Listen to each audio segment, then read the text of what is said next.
When I was a little girl growing up in Brooklyn, New York, Shabbos always meant family. My mother lit the candles, my father made the kiddush over the wine, and said the blessing over the challah. And as my brothers, sisters, and I gathered around the table, there were always guests to share our Shabbos meal, listen to Torah thoughts, and join in singing Hasidic songs. And during the gefilte fish, or in the midst of a bowl of chicken soup, small talk would turn into profound discussions of the Torah portion of the week. On Shabbos, our guests became our extended family. This tradition is such a meaningful part of our heritage, and my husband and I take great pleasure in continuing it in our own home. Shabbos has a special way of bringing people together.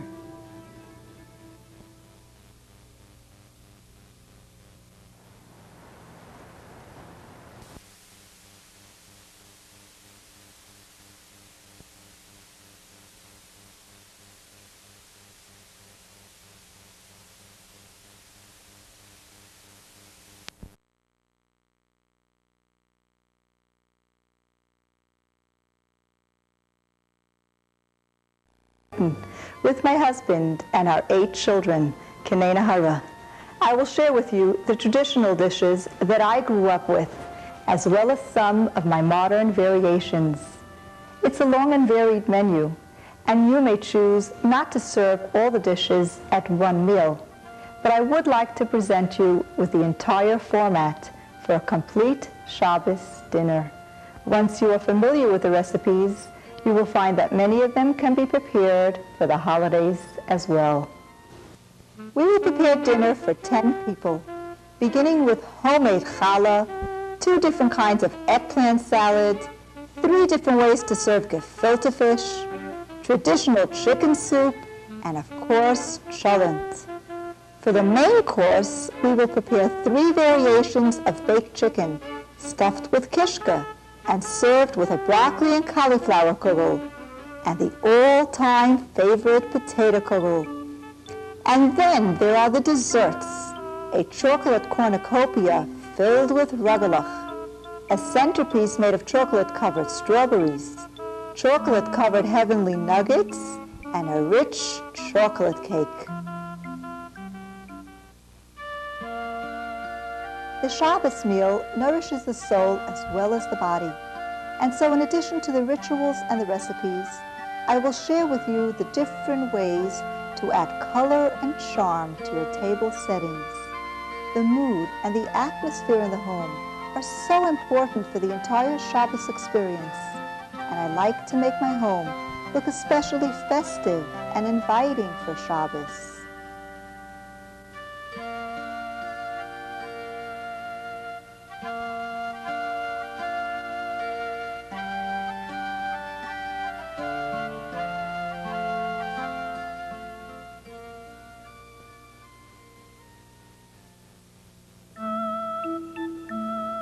For me, Shabbos preparation always begins on Thursdays, between the planning, the shopping, and even some of the cooking and baking. Challah is always prepared on Thursdays. If you've never baked challah before, you're in for a wonderful surprise. Although it seems complicated, I assure you it is the easiest and the most rewarding recipe. It is customary to use 7 ingredients, and some say these correspond to the 7 days of the week. And they are the oil, the salt, the sugar, the eggs, the yeast, the water, and the flour. Begin by taking 2 ounces of fresh yeast and pouring in 1 cup of warm water and a tablespoon of sugar. Place this dish aside until the yeast will activate, meaning until the yeast will sort of rise like bubbles. My 5 pounds of flour have already been sifted to make sure that there are no bugs. 4 eggs have been checked for blood spots, and if there are any, they have to be discarded. We will now check the 5th egg. We are only going to use the yolk. The whites could be frozen or used for another recipe. Perfect egg. Begin by placing 2 tablespoons of salt into the magic mill. Then add 2/3 of the flour.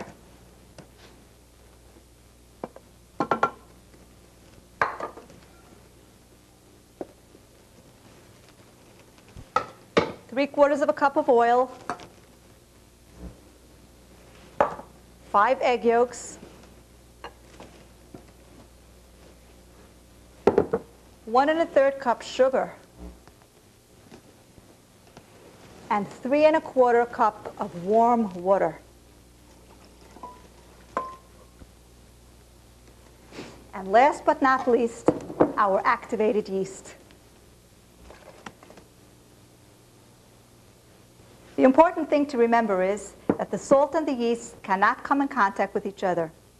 My magic mill machine is the greatest dough making machine I have ever used. I like to think of it as an extra pair of hands. Set the machine for 12 minutes, and once the dough is formed, we add the remaining third of the flour. We are going to transfer it to another well-greased bowl, and we are going to cover it with a plastic. And we are going to allow it to rise for about 2 to 3 hours, or until double in bulk. Look how beautifully the challah dough has risen. We are now ready to begin to form and braid our challahs. But I would like to take a moment to speak to you about the mitzvah of taking challah. In ancient Israel, the Kohanim, the priestly families, did not receive a share in the land. Instead, they were dedicated to serving in the temple and being the teachers of the nation. Among the 24 gifts the Israelites gave the Kohanim was a piece of dough that they separated when they baked bread. Today we perform this mitzvah by taking a piece of dough and burning it in the oven.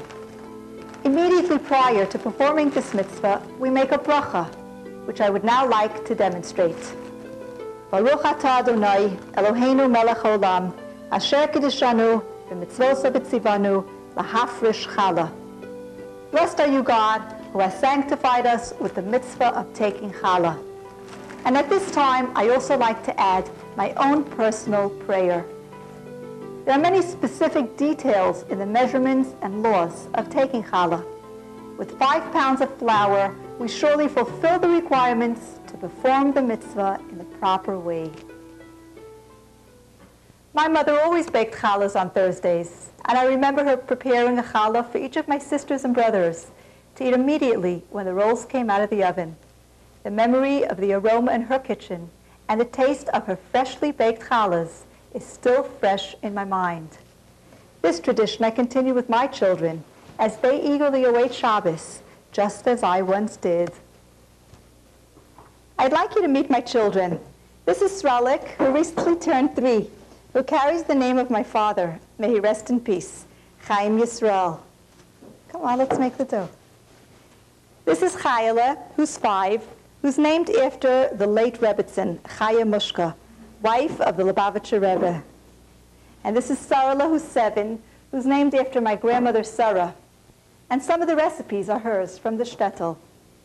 When our Talmud Torah students have their Shabbos party on Thursdays, the teachers have the children form and braid challahs, which they take home to bake for Shabbos. This is the activity that the children enjoy most. Now, while these children are busy with their challahs, I'm going to braid and form my challah loaves.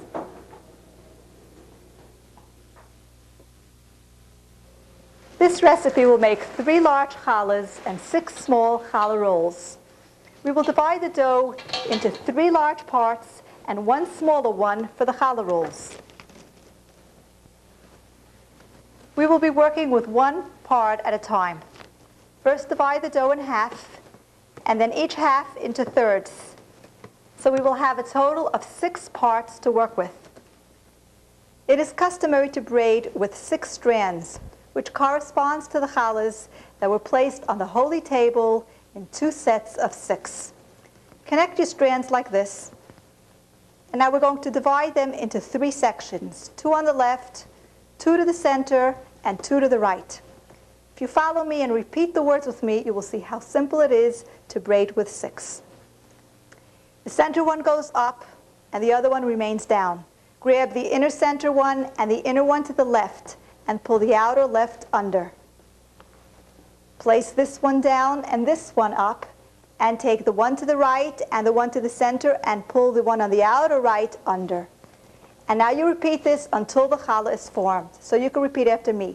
Down and up and under, down and up and under.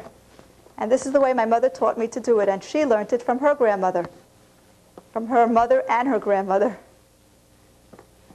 Down and up and under, down and up and under, down and up and under, down and up and under, down and up and under, down and up and under, down and up and under. And at the ends, you just tuck it in like this. And look how beautiful this looks. What a gorgeous challah. Now you place it into your greased baking dish. And we are going to allow this to rise for another 20 minutes. If you're braiding challahs for the first time, and it seems complicated braiding with 6, I will show you an alternative method that even our children can do. Divide the dough into 4 equal parts. And then we are going to braid it as if we're braiding our daughter's hair, which is very simple.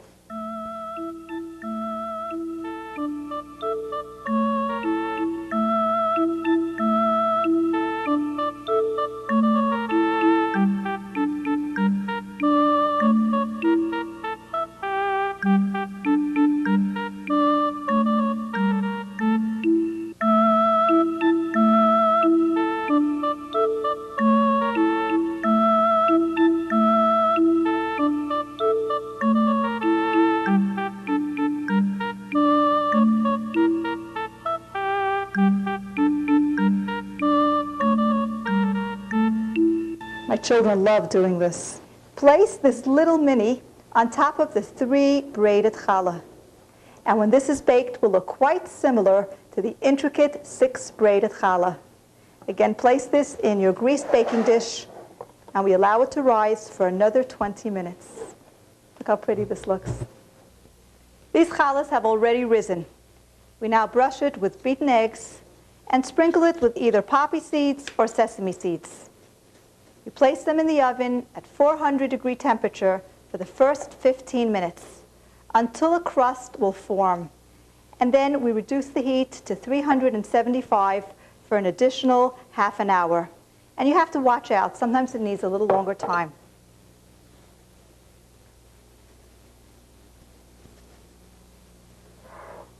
Into the oven it goes. Now it's time to put on my walking shoes. I have last-minute shopping to do. I usually take a walk along the boardwalk to get to my greengrocer. I remember as a child accompanying my mother to the fish market and bringing home a live fish for Pesach. How we would squeal with delight as we saw the fish use our bathtub as his ocean. I never dreamed I would one day be living so near a real ocean. This is a side of Brooklyn that few people realize exists. But Brooklyn is full of surprises.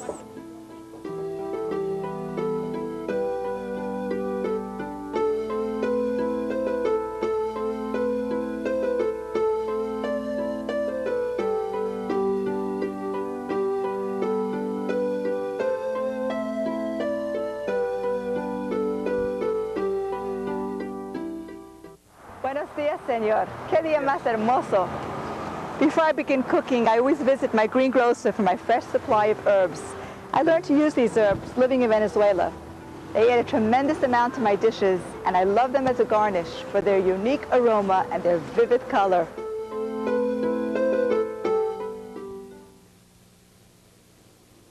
There's nothing quite like walking into a home and smelling freshly baked challahs. Isn't it beautiful? And I like using these narrow baking dishes, which force the top of the challah upward as if forming a crown, and looks very attractive on the Shabbos table. Challah is one of the 3 mitzvahs entrusted especially to Jewish women, which also includes the mitzvah of lighting the candles for Shabbos and Yontiv, and observing the laws of marital purity, including immersion in a mikveh. The mitzvah of taking challah symbolizes the entire realm of kashrus. You and I and all Jewish women are the foundation of the Jewish home.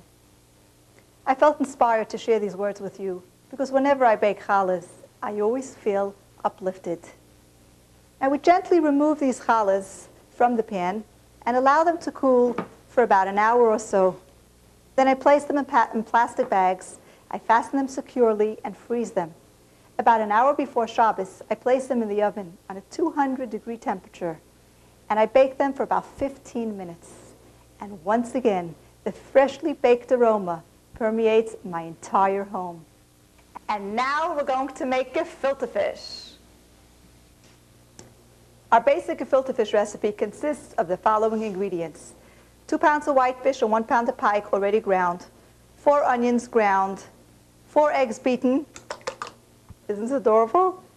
A half a cup of matzah meal, 5 teaspoons of salt, 5 teaspoons of sugar, and 1 teaspoon of white pepper. If you like your fish sweeter, you can add sugar. If you like your fish spicier, you can add spice. Add all your ingredients into the magic mill, and it's as easy as that. Set your machine for 12 minutes and let the machine do the rest of the work. I use a Dutch oven because the sides are low and it makes it easy to place the balls in and remove them when they're done. Into the boiling water, you place your vegetables. 3 whole carrots, 2 stalks of celery, 3 cloves of garlic, 1 onion scored, and for my spices, 2 tablespoons of sugar, 1 teaspoon of salt, and 1/4 teaspoon of white pepper. Now we're going to form our fish balls. And I like using these disposable gloves. I don't like my hands very fishy.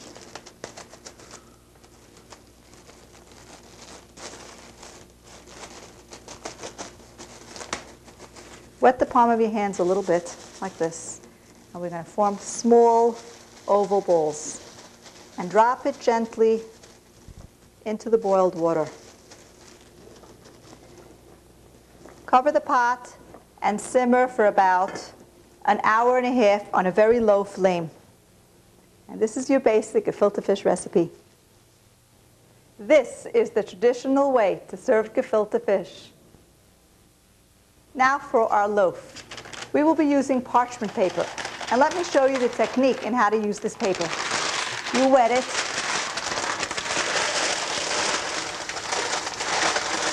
You shake off the excess water and you wrinkle it like this.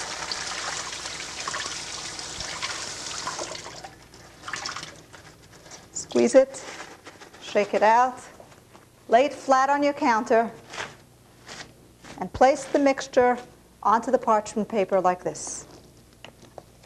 Wrap the paper around the fish and twist the 2 ends just like this. Cook it the same way we did the fish balls. Here's the loaf already sliced and garnished. It's fun serving on one of these fish-shaped platters. And now for my pièce de résistance, stuffed salmon à la sea breeze. This is a 6-pound salmon that I have my fish merchant clean like a book, which means he keeps the head on, he scales it, and removes the spine on the inside. And then it opens like a book, just like this.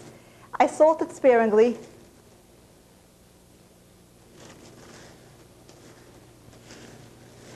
And then I add a touch of garlic powder,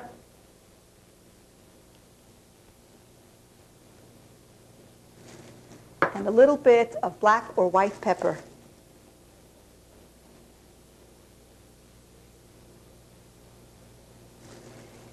For my fresh herbs, I love using my favorite one, cilantro or Spanish parsley. These herbs have been washed, checked, and pulsed together with 5 cloves of garlic. Now we add 1 large tomato, 2 tablespoons of oil, 2 tablespoons of water, a half a teaspoon of salt, and 1/4 teaspoon of pepper. And mix these ingredients together. This is your basic fish marinade. Pour this mixture over the fish, inside and outside, and then allow it to marinate in the refrigerator for several hours. After it has marinated, fill the inside of the salmon with the basic gefilte fish mixture. The train's competing with me. Well, I'm really living in Brooklyn. This is not taken in a studio.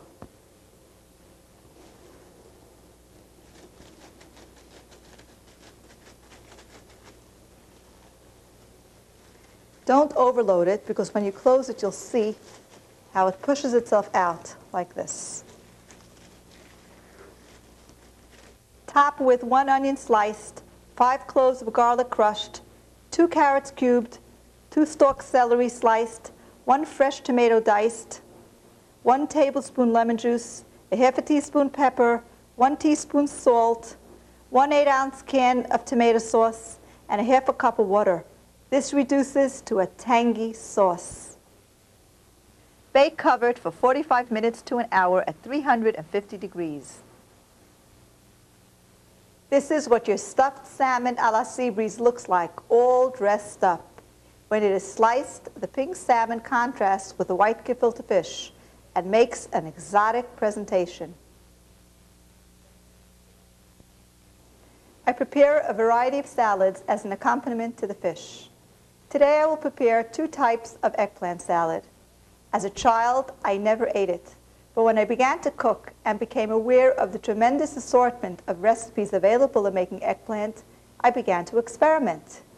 Our first version will be a broiled one. Place 3 eggplants in a disposable pan and pierce with a fork. Broil on the shelf furthest away from the flame, 20 minutes on the first side and 10 on the second. The outside will be charred like this, but the inside will be collapsed and tender. Allow to cool and then peel off the skin. In the food processor or blender, you mix your eggplant, half a cup of mayonnaise,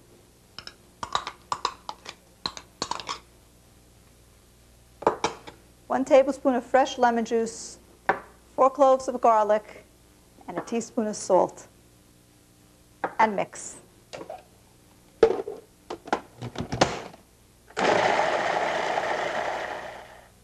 It will have a smooth, creamy texture and a wonderful smoky flavor. You probably know this as the famous baba ganoush. My children love to dip their challah in it. Our second eggplant dish will be a fried one. This requires a little more effort, but will be well worth it. After you have peeled 3 eggplants, cut nice round slices about 1/4 inch thick, like this.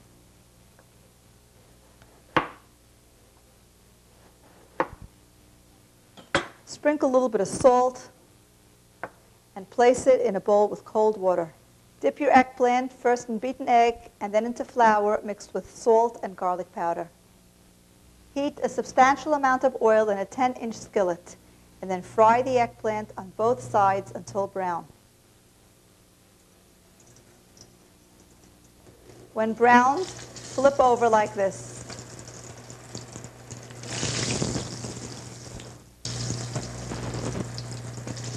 Then drain on paper towel. And here's the secret to this special sauce. Into the food processor, place a half a bunch of cilantro, a half a bulb of garlic, and pulse for about 30 seconds.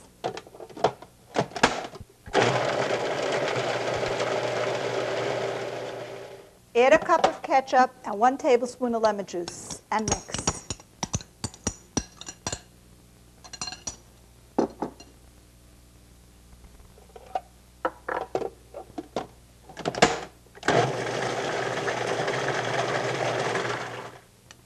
Spread this sauce on every slice of eggplant. This is a delicacy that your guests will surely appreciate. The most important kitchen essential is my pushka, my charity box. The Lubavitcher Rebbe has encouraged everyone to have a pushka in their kitchen. There's a beautiful custom of making a contribution to the pushka before lighting the Shabbos candles. By doing this, we are ushering in the Shabbos with an act of charity. Charity is one of the most important mitzvahs emphasized by the Rebbe. I received this crisp dollar bill from the Rebbe not long before he had his stroke. Long lines would stretch around the building of 770 and down the block, with thousands waiting to receive a dollar from the Rebbe's hand. They would become his agents to distribute that money to charity. The Rebbe would explain that the Hebrew word for charity, tzedakah, actually means a just act. Judaism doesn't consider giving as something altruistic, but rather it is an act that is natural and right. From his room, right here in 770, the Rebbe would reach out and touch the souls of tens of thousands of Jews. After all, charity is not only feeding the body, it is also nourishing the souls of those that are spiritually impoverished.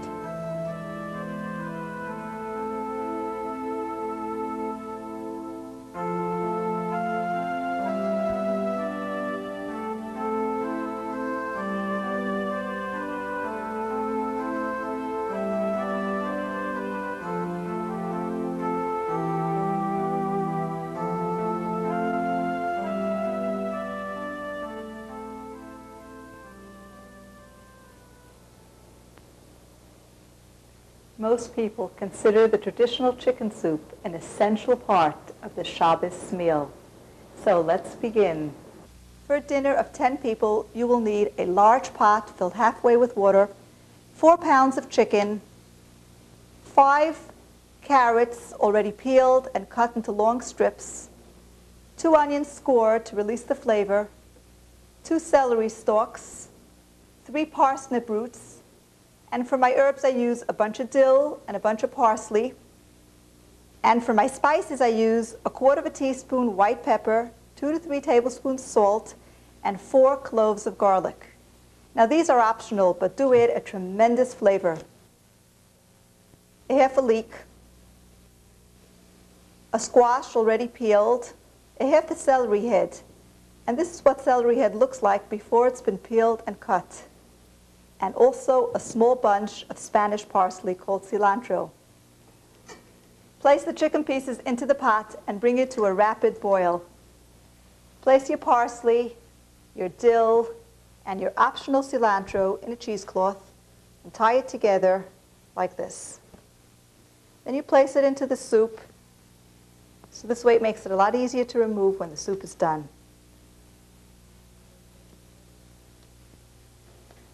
Skim the top and add all your ingredients. And then simmer it for about 2 hours on a very low flame.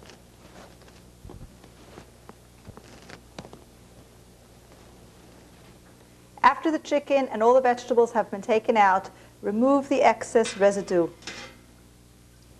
My mother taught me that for a clear, pure broth, strain the soup like this. By the way, the boiled chicken can be ground up with mayonnaise and onion and makes a great chicken salad. Besides being delicious, chicken soup has become popular as the Jewish cure for the common cold. And can you think of any other medicine that's served with croutons and carrots? The main dish that I have chosen for the Shabbos dinner is the traditional roast chicken with an untraditional zesty marinade. You will need lots of diced onion, garlic, mushrooms, peppers, tomatoes. And for my spices, I use pepper, salt, and cumin, which really adds a nice flavor. Another favorite herb is fresh basil. I just love the fragrance of this herb. Before I smell it, I make a bracha. Baruch atah Adonai Eloheinu melech haolam, borei minei psamim. Delicious. Begin by sautéing 4 large onions already diced in a substantial amount of oil, about 1/4 to a half a cup. And you mix that in the oil for about 15 minutes.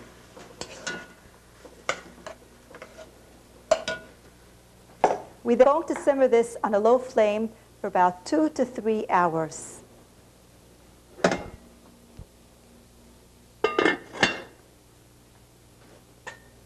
is a great marinade, and I love it. I make it in large quantities. It is great for all types of meat cuts, as well as over rice or noodles. Our marinade has already cooked and cooled, and we are now ready to prepare our chicken. Pour the mixture over the chicken and the remainder into the dish. Mix it well, inside and outside. And this could marinate for about 24 hours.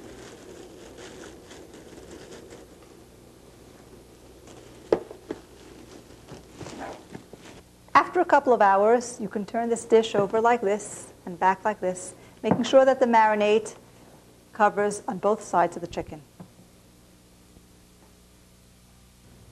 We are going to serve this chicken with a kishka stuffing. Into the food processor you place 4 stalks of carrots cubed, 4 stalks of celery cubed, 2 onions diced, 1 cup of oil, and then for our spices, a half a teaspoon of black pepper, 2 teaspoons of salt, and 2 teaspoons of paprika. Now we're going to blend this for about 2 minutes.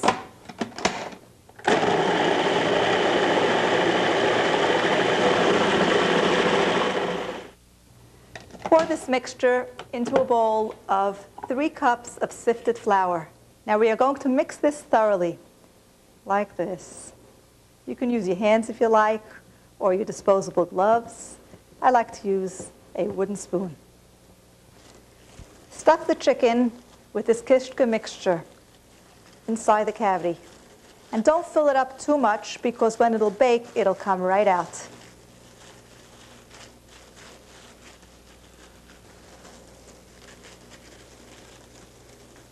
Place it into your baking dish, like this. Pour the remainder marinade over it. Cover it. And then we bake it at 350 degrees for 1 hour covered and an additional half an hour uncovered. I have a chicken here to show you that has already been baked and garnished. See how special it looks? It'll make a grand entrance. It's just perfectly golden brown and crisp. If you prefer a simpler recipe, you can use quarter chicken like these and place the kishka stuffing directly under the skin, like this. And then we bake it at 350 degree oven for about 1 hour. When it has been baked and decorated, it looks very appealing. Another outstanding main dish you can serve is a 1-pound Cornish hen. For this recipe, I add half a cup of semi-sweet wine to the marinade to enhance the flavor. This is another side of Brooklyn that surprises most people. We have an excellent kosher wine that is bottled right here. Let's consult with our friends at the Kesser Winery to see what they suggest we serve with our chicken dish.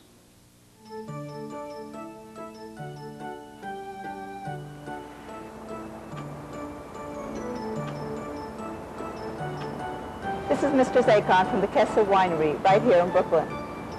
It's unique to have a winery in the metropolitan area. Can you tell me just how you got started? This winery started back in 1981, and I started basically as a hobby, whereas I was interested in fine kosher wines, which wasn't available at that time yet. What would you suggest we serve with our baked chicken for the Shabbos dinner? What type of wine? There's a rule of thumb and there's a rule of thumb. The general rule of thumb is that anything like chicken, fish, light dishes will go with a white wine. And another rule of thumb is that if you like it, it'll go with the food. And it's really your taste and palate, which I believe is more important than anything else. Thank you, Mr. Zakon, and have a successful vintage. Thank you to you, and good luck with your chicken.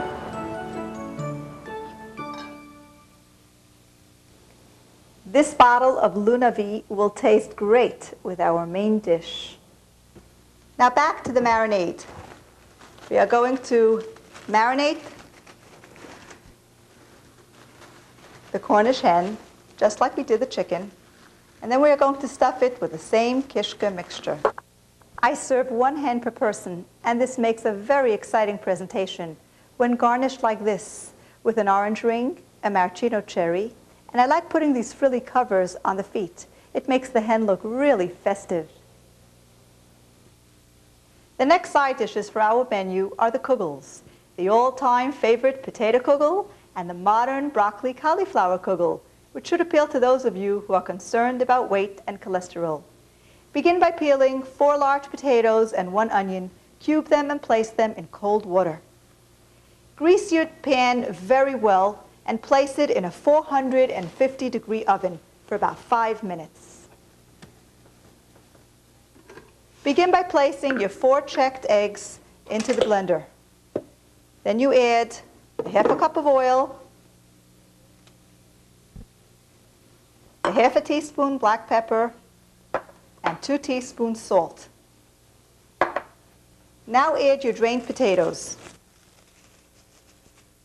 Mix until thoroughly smooth.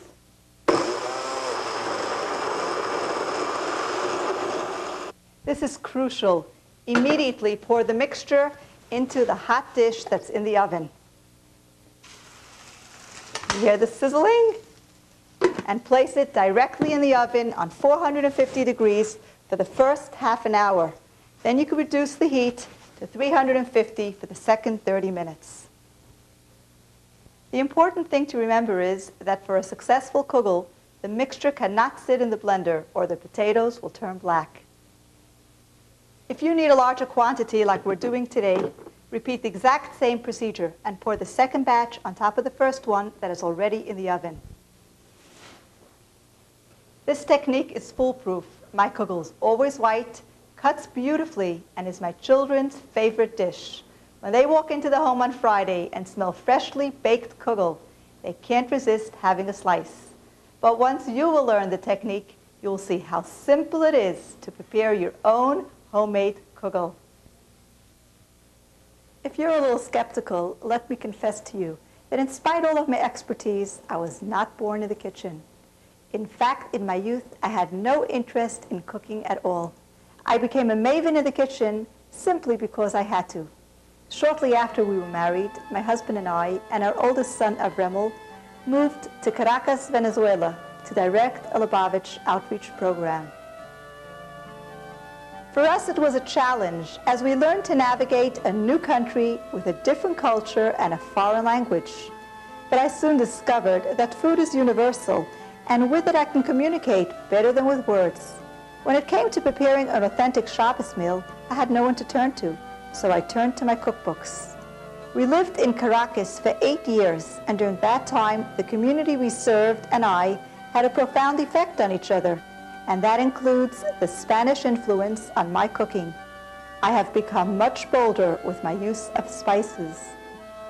Experience is a wonderful teacher, so I encourage you to approach cooking with a sense of adventure.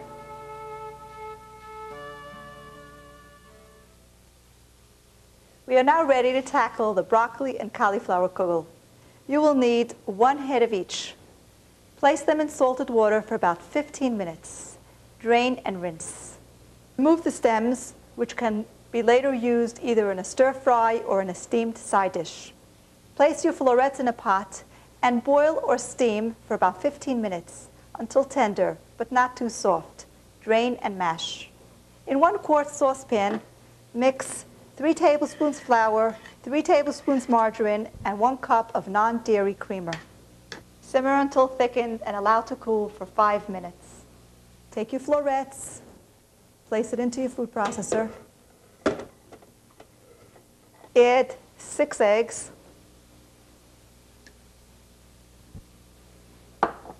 1 cup of mayonnaise.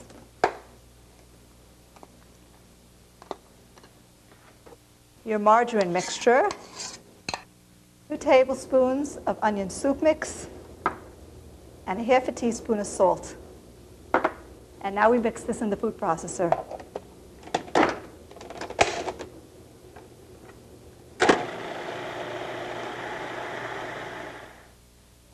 That was about 2 minutes. Sprinkle 1/3 of a cup cornflake crumbs in a greased baking dish.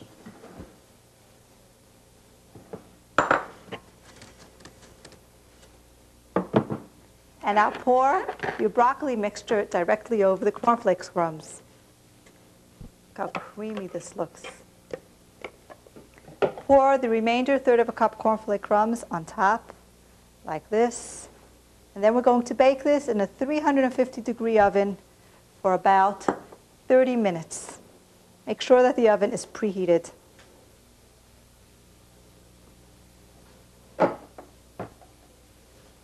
For those of you who like to prepare in advance, this kugel freezes very well. It tastes absolutely delicious, has a wonderful texture, and a beautiful color that will complement the other dishes on your menu. The Ashkenazim call it cholent. The Sfardim call it chamin. To all Jews, it's that flavored stew that cooks all Friday night. And by morning, it's the delicious hot dish that we eat as part of the Shabbos noonday meal. An early Talmudic commentator writes that one who does not eat cholent or chamin on Shabbos is suspect of being a heretic.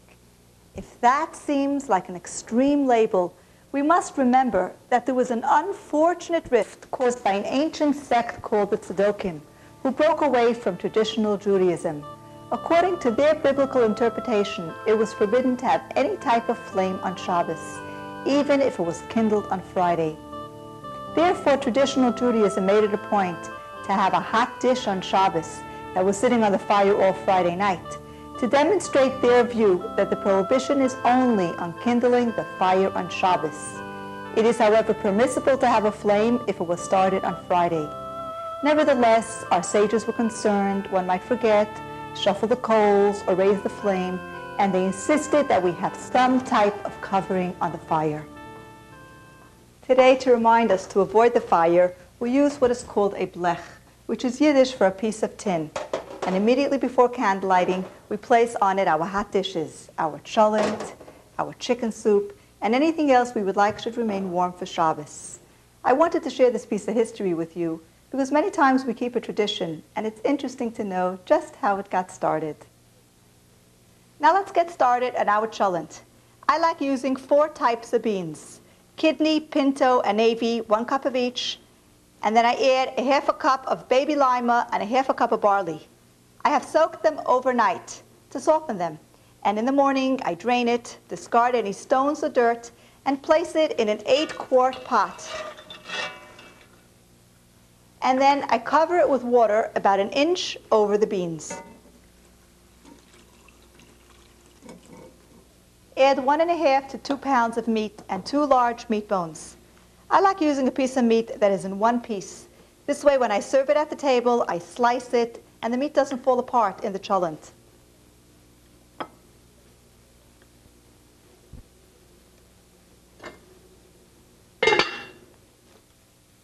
Most people will place their onion, garlic, and all their spices directly into the cholent pot. But I will share with you a new twist. Put 3 onions into your food processor, 5 cloves of garlic, 1/4 cup of ketchup or a fresh tomato,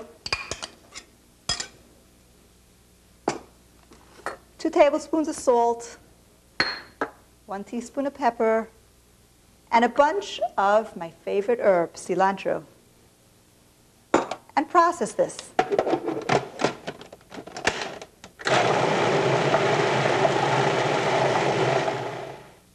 Now pour this mixture directly into your cholent pot. This way you'll have an even texture, no particles floating around, and when you serve it on Shabbos, you won't have to remove no large onions, garlic, or any little pieces. Add this mixture to the cholent pot and bring to a boil. Reduce heat and simmer on a low flame for 3 hours. Then we add 7 to 8 cubed potatoes and continue to simmer for another hour. About an hour before Shabbos, we place the cholent on the fire, making sure that it is covered with about 1 inch above all the ingredients. This is my basic cholent. I have made a perfect vegetarian cholent simply by omitting the meat and the meat bones, and I must tell you, it is sensational. In our synagogue, the Seabreeze Jewish Center, cholent is a specialty our congregants look forward to. We serve it together with gefilte fish and kugel as a special treat in honor of the Shabbos where we bless the new month called Rosh Chodesh. After the table has been cleared, I wait a few moments for the suspense to build as my guests begin to wonder, what's for dessert? And you can imagine their reaction as I walk out carrying this chocolate cornucopia filled with rugelach. It's always a showstopper. I'm going to share with you my technique for this elegant dessert. We melt 1 pound of chocolate in a double boiler. I like using a kosher parve semi-sweet chocolate. My cornucopia form comes in 2 parts, like this. We fasten them securely with the large clips all around, making sure that it's tightly fastened, especially by the ends. We're going to fill the cornucopia with chocolate. Now fill it and coat it entirely with the chocolate all around like this, making sure that every spot is covered very well. Now we stand this upright in the refrigerator. And if yours doesn't stand, then you could simply lay it down like this. We repeat this procedure 3 times until the cornucopia receives 3 coats of chocolate. This one is now ready. Simply, gently take your clips off and remove them from the cornucopia. If it should crack on your first try, don't get discouraged. All you need to do is place the chocolate pieces back into the pot to melt and start again. As many times as I do this, I'm always ecstatic when it comes out perfect. Gently remove the form from one side of the chocolate and then from the other. Wow, what a masterpiece. And let's check if it's going to stand. Perfect. Look at that. Look how nice it's standing. The dough for the rugelach consists of 3 ingredients.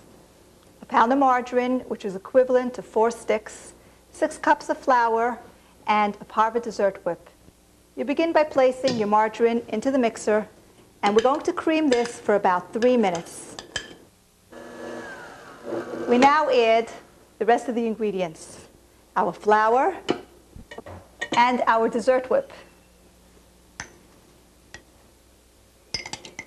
Now we are going to mix these ingredients for about 2 minutes longer. We form the dough into perfect round balls and then place it in the refrigerator for about an hour or longer. To make the filling, we combine half a cup of ground nuts, 1 cup of sugar, and 4 teaspoons of cinnamon. We mix this mixture and place it in a dish.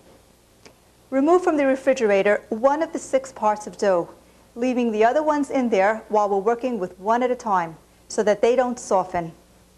Roll the dough out to about 1/8 of an inch thick, like this. This is a soft dough, but it really works very nicely. Spread the filling on the dough all over, leaving a 1/2 inch margin on the outer end as well as on the inner end, all around the dough. Divide the dough into 16 equal triangles. Begin to form these triangles from the outer end towards the center to form a crescent, like this. Isn't this beautiful? And place it on an ungreased cookie sheet. When this will be baked at 350 degrees for about 15 minutes, and don't overbake them. The bottoms will be slightly brown and the top remains white. These rugelach look luscious, and they have a delicate, melt-in-your-mouth consistency. Right before I serve them, I sprinkle on some confectioner sugar. I sift it before to give it that final touch. Since we already have the melted chocolate, let me show you how easy it is to create a unique centerpiece. You will need 2 pints of fresh, firm strawberries and a bunch of these long wooden skewers. Simply insert the skewer in the stem of the strawberry and dip the tips of them into the melted chocolate. Now hold them up for about 2 minutes until they dry. Now I like using these styrofoam trays, and I stand these skewers right up in them. I have here a block of styrofoam that I placed in a beautiful brass bowl. I decorated with these large green leaves, which you can purchase at your florist. They could be real or artificial. I've also tied these ribbons around the skewers for an added festive look. This will make a stunning dessert centerpiece. And don't be surprised if your guests will mistake it for real flowers, like mine have. How does the saying go? You can never be too rich or too thin? Well, you can never have too many chocolate desserts. So I would like to share with you one more. Anyway, we all know that the Shabbos meal is spiritual, and therefore calories don't count. These are what I call heavenly nuggets. They are made with the finest ingredients. A half a cup of coconut, 3/4 of a cup ground almonds, 1/4 cup sesame seeds, a half a cup peanut butter, 1 1/4 stick margarine, and 2 cups confectioner's sugar, and 10 chocolate chip cookies. You begin by placing the cookies into the food processor, and we pulse it for about 30 seconds. We now add the rest of the ingredients. We mix the ingredients together for about 3 minutes.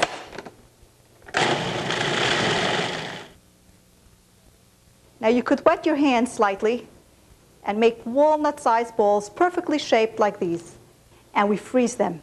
And you can keep them in the freezer for about an hour or until they harden. For this recipe, I pour the chocolate in a tall glass. It makes it a lot easier for the balls to get an even coating. We're going to follow the same procedure as dipping the strawberries. Insert your skewer into your balls, dip it into the chocolate, and shake off the excess chocolate from the skewer. And you can even turn it upside down like this. I like to hold it about 3 seconds until the chocolate begins to dry. And then we stand it up on the styrofoam for about 15 minutes. After the balls have dried, I remove them from the skewers and I place it in a gold petit four cup.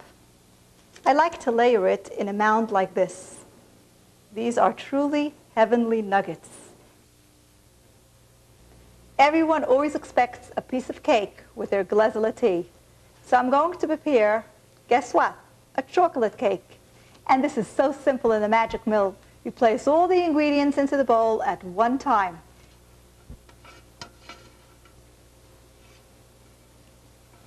Bake this for 1 hour at 350-degree preheated oven. This will look beautiful on the table with the other desserts.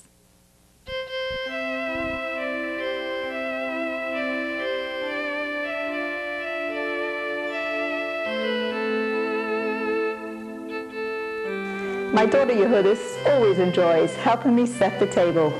And the basis of my Shabbos setting is my white tablecloth. The Shabbos feast is created in the kitchen, but the Shabbos table should be a feast for the eyes. The color scheme for my home is gold, black, and maroon, and I have incorporated these colors in my formal table setting with modern china, stemware, and flatware. But whether your taste runs to early American, Art Deco, or contemporary, remember the purpose of the table decorations is to enhance the dining experience. And even if you don't have a separate dining room, you will find that a white tablecloth, 2 covered challahs, and a decanter of wine will transform an ordinary table into a Shabbos table. We place 2 challahs on the table and cover them with a special cloth. The 2 challahs symbolize the double portion of manna that the Jewish people received in the desert on Friday in honor of Shabbos. Like the challahs on the table, the biblical manna was enclosed with a layer of dew below, represented by our tablecloth, as well as a layer of dew above, represented by our challah cover. Near the challahs we placed the salt, which corresponds to the salt that was sprinkled on the offerings in the holy temple, the Beis Hamikdash. Eating the Shabbos meal and being elevated by the spirit of Shabbos is also our offering to God. For this reason, the table we eat on is compared to the altar in the temple.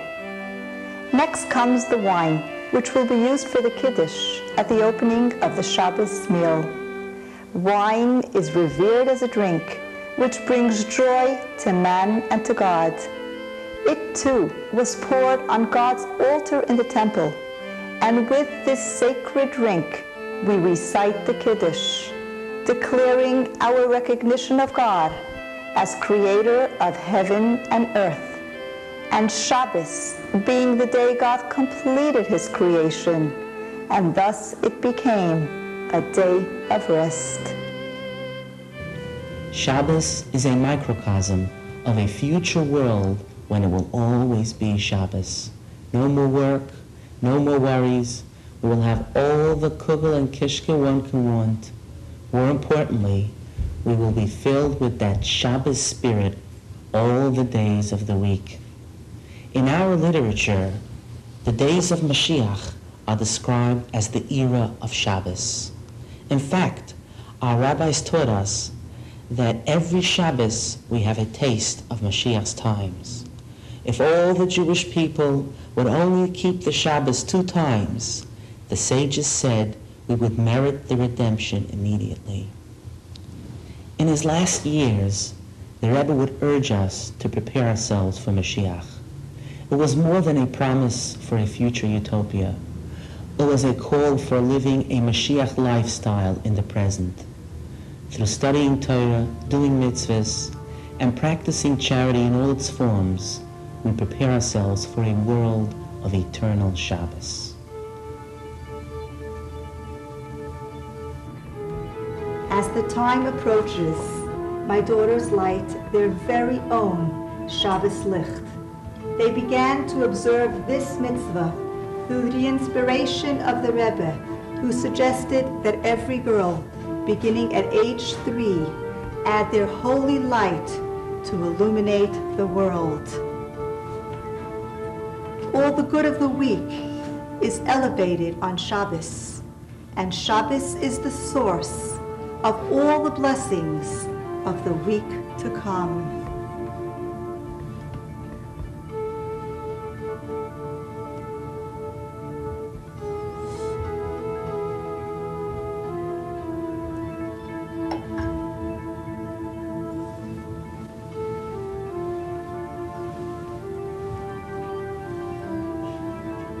Baruch atah Hashem, Elokeinu melech haolam, asher kiddushanu, b'mitzvaysa v'tzivanu, lahadlik ner shel Shabbos kodesh.